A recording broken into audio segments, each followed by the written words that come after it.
తెలంగాణ వచ్చి నుంచి 2014లో కేసీఆర్ గారు ముఖ్యమంత్రి అయిన తర్వాత నిజామాబాద్ పట్టణంలో నేను ఎమ్మెల్యే అయిన తర్వాత 20 కిలోమీటర్ల పైనే ఇటు హైదరాబాద్ రోడ్డు కావచ్చు, బోధన్ రోడ్డు కావచ్చు, ఆర్మూర్ రోడ్డు, వర్ణి రోడ్డు, నిజామాబాద్లో అన్ని ప్రధానమైనటువంటి వీధుల్లో సెంట్రల్ మీడియాలు కట్టి మేము చెట్టు పెట్టినటువంటి విషయం నిజామాబాద్ నగరవాసులందరికీ తెలుసు. కానీ ఈరోజు మాకు ఎంత బాధ అవుతుందంటే ఇప్పుడు మీరు చూడొచ్చు ఇక్కడ ఎండిపోయినటువంటి చెట్లు. మరి ఇక్కడ ఈ ఎమ్మెల్యే ఏం చేస్తున్నాడు?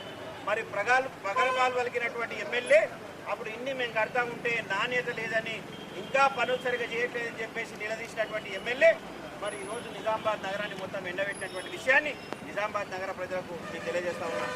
మరి ఈరోజు నేను మా బాజిరెడ్డి అన్న, రూరల్ మాజీ శాసనసభ్యుడు మా సోదరుడు జీవన్ రెడ్డి గారు, డీజీ గౌడ్ గారు, మా మాజీ మేయర్ గారు, మాజీ నోడా చైర్మన్ గారు, టీఆర్ఎస్ కార్యకర్తలందరం కలిసి మేము నిన్న మినీ ట్యాంక్ బండ్ ఒక నెల రోజుల నుంచి మూతపడితే మరి తెరిపించేటటువంటి కార్యక్రమంలో భాగంగా మేము పోతే మరి నిన్న మేము వస్తున్నాం అన్నటువంటి విషయాన్ని తెలుసుకొని మరి అక్కడ గేట్ ఓపెన్ చేసిండు. అది కూడా ఆ మాట మినీ ట్యాంక్ బండ్ మీద మాట్లాడినాం. ఈరోజు మేము నీళ్లు పోయడానికి వస్తున్నామని చెప్పేసి ముందే గ్రహించి ఇక్కడ కొన్ని నీళ్లు పోసి తడి చేసిండు. నిజంగా నీళ్లు పోసినట్టయితే ఈ చెట్ల పరిస్థితి ఈరోజు ఈ విధంగా ఉండనా అని చెప్పేసి అడుగుతా ఉన్నాను.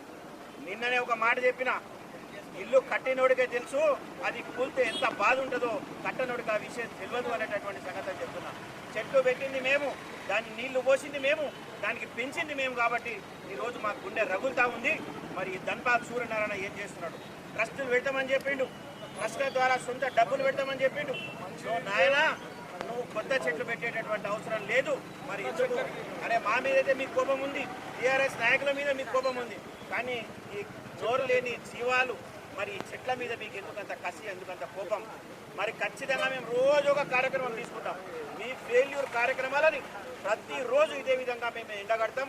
మరి నిజామాబాద్ ప్రజలారా మీరు ఆలోచించండి. మరి మీరు ఓట్లేసి గెలిపించినటువంటి నాయకుడు ఆ రోజు ప్రగల్భాలు పలికినటువంటి ఎమ్మెల్యే మరి ఏ విధంగా ఎండబెడతా ఉన్నాడు?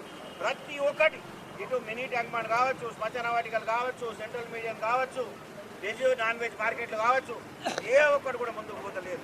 మరి ప్రెస్ మీట్లు పెట్టి మరి ఆయన ప్రగల్భాలు పలుకుతా ఉన్నాడు. అధికారంలో ఉన్న పార్టీ మాకు డబ్బులు ఇవ్వాలని చెప్పేసి. మరి నిన్నెందుగా మేము గెలిపించింది?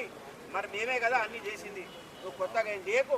దయచేసి ఈ కొత్త చెట్లు పెట్టే అవసరం లేదు, కానీ ఈ ఉన్న చెట్లనే కాపాడవలసిందిగా మరి వారికి సూచిస్తూ